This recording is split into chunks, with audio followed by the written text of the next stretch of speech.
सबसे पहले भगवान भोलेनाथ के चरणों में प्रणाम करती हूँ, मेरा प्रणाम स्वीकार हो। आदि शक्ति माँ भवानी गौरा के चरणों में प्रणाम करती हूँ, मेरा प्रणाम स्वीकार हो। सभी देवी देवताओं के चरणों में प्रणाम करती हूँ, मेरा प्रणाम स्वीकार हो। नीलम दीदी हरिंदर भैया के चरणों में प्रणाम करती हूँ, मेरा प्रणाम स्वीकार हो। जितने भी हमारे गुरु भाई गुरु बहन सबके चरणों में प्रणाम करती हूँ, मेरा प्रणाम स्वीकार हो। गुरु भाई गुरु बहनों, महादेव की चर्चा, और ये महादेव को हम लोग गुरु किसके कहने पे बनाए? हम लोगों के बीच शक्ति स्वरूपा नीलम दीदी और हमारे पूज्य श्री स्वर्गीय हरिंद्रानंद भैया ने इस शिव के बारे में बताया और शिव की चर्चा को समझाया, शिव की ओर चलने को बताया। हमारे इस धरा पे बहुत से तपस्वी आए, बहुत से ऋषि मुनि आए, बाकी किसी ने बताया नहीं कि शिव को गुरु बनाया जाए, शिव की आराधना की जाए, जिससे कि हमारे मोक्ष की प्राप्ति होगी। बाकी नीलम दीदी और हरिंद्रा भैया ने ये काम किया और जन जन लोगों तक शिव को पहुंचाने की कोशिश की, और उसी कोशिश में हम और आप लगे हुए। तो आप लोगों से हाथ जोड़ के निवेदन है कि जो भी महादेव की कथा रहे, जो भी भगवान की कथा रहे, उसको आप लोग ज्यादा से ज्यादा शेयर करिए, ताकि महादेव की कथा सभी शिव भक्तों तक पहुंच सके। और आज जो कथा मैं आप लोगों के बीच रखने जा रही हूं, देखिए, चतुराई वहां ही लगाई जाती है जहां की उस चतुराई से हमारा कुछ नुकसान नहीं हो। बाकी ज्यादा चतुर बन जाना वो भी कभी कभी बड़ा नुकसानदायक होता है। जितना चतुर बनना आसान है, उतना ही सरल बनना कठिन है। चतुर तो सब बन सकता है, सरल कोई बहुत बड़ा परिश्रम करता है तो सरल बनता है। और इस सरल बनना आसान कैसे होगा, इसको हमें समझना चाहिए, इसको हमें जानना चाहिए। देखिए, एक गांव में दो गोतिन दयादिन रहती थी, यानी दो देवरानी जेठानी रहती थी, जिसमें कि जो जेठानी थी फूलमती, उसका पति बड़ा ही धनवान था, बड़ा ही रुपया पैसा कमाता था। और जो फूलमती थी वो साजो श्रृंगार करके और हमेशा रुपए पैसे गहने जेवर उसके पास रहते थे। बड़ा सुखी परिवार था। बाकी जो उसकी देवरानी थी वो बड़ा ही निर्धन थी, धन का अभाव था। क्यों? क्योंकि जो उसका पति था देवरानी का, वो दुनिया का ऐसा कोई बुरा काम नहीं था जिसको करता नहीं था। दारू शराब पीना, रुपए पैसे बर्बाद करना, यहां तक कि अपनी पत्नी के साथ मारपीट करता, अपने बच्चों के साथ मारपीट करता, और जो भी घर में अनाज पानी रहता उसको भी बेच के पी डालता। अब इससे जो देवरानी रहती है बड़ी उदास रहती, बाकी फिर भी कहते हैं कि मेहनत मजदूरी करके अपने बच्चों को पालने की कोशिश करती है, अपने बच्चों के साथ उनका साथ निभाने की कोशिश करती है। बाकी फूलमती तो सजने संवरने में समय निकाल देती थी। बाकी जो देवरानी थी उसका नाम कुसुम था। कुसुम जैसी कुसुम थी, उसके गुण भी वैसे ही थे। महादेव की परम भक्त थी, और उस गरीबी में भी अगर जो चावल ही बनाए तो उसी का भगवान को भोग लगाए, रोटी ही बनाए तो भगवान का उसी का भोग लगाए, अपने भूखे सोए तो भगवान का भी उस दिन सुमिरन करके कहती, भगवान आज तो मेरे पास कुछ नहीं है कि भोग लगा। धीरे धीरे धीरे धीरे समय गुजरते रहा। और जो कुसुम थी घरों में मेहनत मजदूरी करती, बाकी जो उसकी जेठानी थी वही बन ठन के सज सवर के रहती, क्योंकि उसका पति कमाता। बाकी अहंकार उसको बहुत रहता फूलमती को, कि हमारे पास किस चीज की कमी। देखिए, धन दौलत सब धरा का धरा रह जाएगा, अगर जो हमारे पास ज्ञान नहीं है और हम भगवान में आस्था नहीं रखते हैं और किसी पे हम दया नहीं दिखाते हैं, जब तक हम किसी को ऊपर दया नहीं करेंगे तब तक ऊपर वाले हमारे पे भी दया बरसाने वाले नहीं। बाकी आजकल के समय में सिर्फ और सिर्फ अपने बारे में लोग सोचते हैं। कोई दरवाजे पे आ जाए तो ढंग से किसी के पास उसको भोजन कराने तक का समय नहीं है और शायद अनाज रहते हुए भी लोग मना कर देते हैं कि आज हमारे यहाँ कुछ बना ही नहीं। बाकी वही जो कुसुम थी, कुसुम में वो सारे गुण थे, धन भले नहीं था पर वो अपने मन की, अपने चित्त की धनी थी। धीरे धीरे समय गुजर रहा था। एक दिन कुसुम सोची कि हमारे पति तो शाम को आते हैं पी पा के, बच्चों को मारते हैं, हमको मारते हैं, तो क्यों ना अब हमें ही कुछ काम करना चाहिए। अब कुसुम जो है एक दिन एक खेत में गई और वहां से कुछ रुपए से काकड़ खरीदी, जो कि 1-1 रुपये बचा के रखी थी। कुछ काकड़ खरीद और खरीद के उसको बेचने के लिए निकली कि कम से कम इससे जो मुनाफा होगा तो इससे बच्चों को अच्छा खाना मिल जाएगा, बच्चों को अच्छा कपड़ा खरीद दूंगी। अब इसी पर्पज से वो काकड़ बेचने निकली। बाकी कहते हैं कि दुख इंसान के पीछे अगर जो लग जाए तो साथ छोड़ने का नाम नहीं लेता है। बाकी सुख भी अगर जो साथ लग जाए तो वो भी नहीं छोड़ता है। बाकी सुख की घड़ी यूं ही निकल जाती है और दुख की घड़ी धीरे धीरे महसूस होता है कि निकल रही है, वो जल्दी खत्म नहीं होती है। 1 घंटे का सुख और 1 घंटे का दुख। सुख तो चुटकी बजा के निकल जाएगा, बाकी दुख में इंसान विचलित होने लगता है। और सबका मानना यह है कि इंसान जो है कि सुख में भगवान को याद नहीं करता है, बाकी दुख जैसे ही आता है वैसे ही भगवान को याद करता है। तो ये बात सत्य भी है। बाकी जो दुख में याद करता है और जो सुख में भी भगवान को याद करता है, उसका सुख शायद आता तो है, बाकी वो टिका रहता है। बाकी अगर जो सुख में जो याद नहीं करता भगवान को, वो आता तो है, बाकी क्षणित होता है। तो इसलिए जीवन में दुख और सुख दोनों एक ऐसे पहिया है कि सबके जीवन में आता है। यहां तक कि प्रभु भोलेनाथ के जीवन में भी आया, परमपिता ब्रह्मा के जीवन में आया, भगवान विष्णु के जीवन में आया, हमारे प्रभु श्री राम के जीवन में आया, भगवान कृष्ण के जीवन में आया। और वो आए इस मृत लोक पे और सबने अपनी अपनी लीला दिखाई और सबके पे दुख और सुख दोनों आया, बाकी वो विचलित नहीं हुए। पर इस समय, इस कलयुग में, इस कालखंड में, इस कली काल में लोग थोड़ा सा दुख आया नहीं कि तिलमिला जलते हैं, विचलित हो जाते हैं। अब कुसुम जब लेके गई, चारों तरफ घूमी, बाकी तो एक भी काकर उसकी बिकी नहीं। अब थक हार के उधर से वापस लौट ही रही थी कि उसकी नजर एक शिवालय पे गई जहां शिव चर्चा हो रहा था। वो लेके गई काकर को एक जगह रखी और शिव चर्चा मगन होके सुनने लगी। तब तक एक वो गुरु बहिना आई, अरे इसमें क्या रखी हो? तो कही कि गुरु बहिना इसमें काकर। अरे दे दो, हम भगवान को प्रसाद चढ़ाएंगे।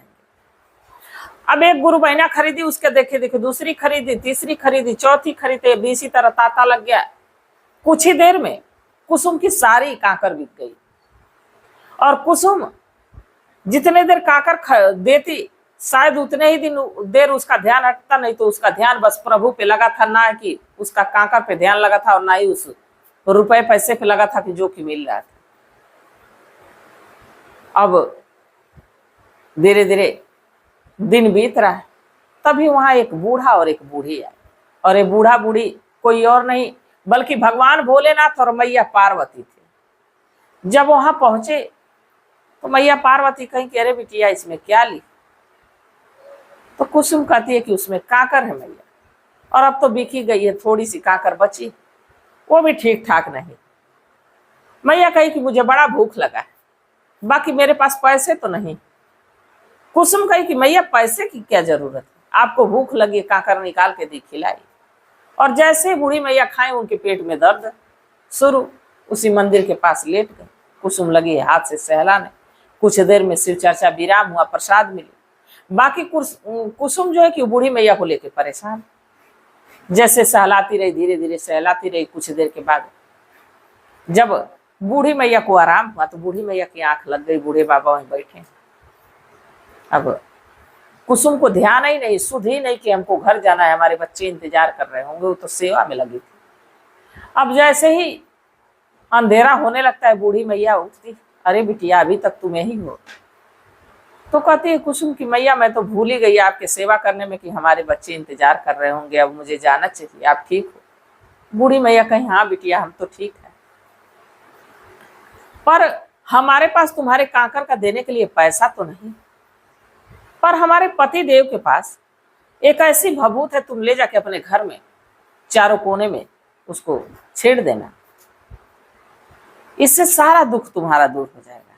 अब बूढ़ी मैया भगवान भोलेनाथ जो बूढ़े रूप में थे उनसे कही, भगवान भोलेनाथ कुसुम को भभूत दिए। कुसुम लेके उसको गई, भागते दौड़ते पहुंची, बच्चे इंतजार कर रहे हैं, जल्दी जल्दी उनके लिए खाना बनाई। और आज बड़ी खुश थी क्योंकि आज वो पहली बार कुछ बिजनेस की थी और उसमें मुनाफा भी उसको ज्यादा हुआ था। थोड़ी देर के बाद देख रहे कि उसका पति जो रोज दारू पी के आता था आज बिल्कुल ठीक ठाक आ रहा है। अरे कुसुम आज मैंने कुछ सब्जियां ले ली, सोचा कि चलो, बाकी आते आते देर हो गई, कई लोग मिल गए। कुसुम इस चीज को देख के बड़ी अचंभित हुई कि जो मेरा पति रोज दारू के नशे में धुत होके आता था आज कैसे ऐसे आया और बिल्कुल सही से बोल रहा। अभी ये अचंभा हुआ ही था कि रात में जैसे ही कुसुम सबको खिला पिला के सोती, भभूत को अपने उस छोटी सी झोपड़ी में चारों तरफ छींटती, और जब सुबह आंख खुलती है तो देखती है कि वो महलों में है और इतनी सुंदर सेज पे सोई कि जिसकी कभी उसने सोची ही नहीं थी। अब उसको समझने में देर नहीं लगती कि जरूर भगवान का प्रताप है, जरूर ये हमारे पुण्य का नतीजा है। अब जैसे ही कुछ देर बीतता है, पति की भी आंख खुलती है। कुसुम अपने पति से कहती है कि ये जी, मैं कल शिव चर्चा में गई थी, वहां एक बूढ़े बाबा और एक बूढ़ी मैया मिले थे जो कि भभूत दी। आज देखिए हमारे घर में अन्न धन दौलत सब कुछ भरा है, सब कुछ बढ़िया, तो हमें भी शिव चर्चा करानी चाहिए। पति भी कहा कि हाँ ये तो सही बात है। अब वो लोग शिव चर्चा के लिए सारा जुगाड़ पानी किए, सभी गुरु बहिना को निमंत्रण दिए और शिव चर्चा कराने के लिए एक दिन रखा है। अब उस दिन पे सब गुरु बहिना उनके घर, कुसुम के घर इकट्ठा हुई, तभी जो जेठानी कुसुम की वो भी वहां गई।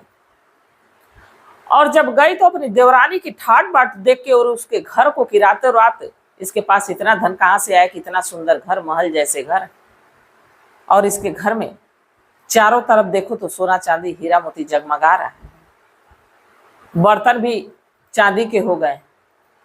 अब ये चीज देख के उस फूलमती को अब फूले नहीं समा रही थी, वो सोच रही, उसके मन में हड़बड़ाहट थी। उसको शिव चर्चा से नहीं मतलब था, उसको ये जानना था कि ये धन आया कहां से।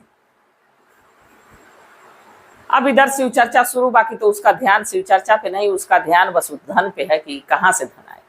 जैसे शिव चर्चा विराम हुआ, अब कुसुम सबको प्रसाद बांट रही, बाकी फूलमती प्रसाद बाद में देना, पहले ये बताओ कि धन कहां से आए। कुसुम बेचारी सीधी सादी सरल व्यक्ति, झूठ बोलना कभी सीखा नहीं, झूठ कभी बोला नहीं, कभी कोई गलत काम किया नहीं।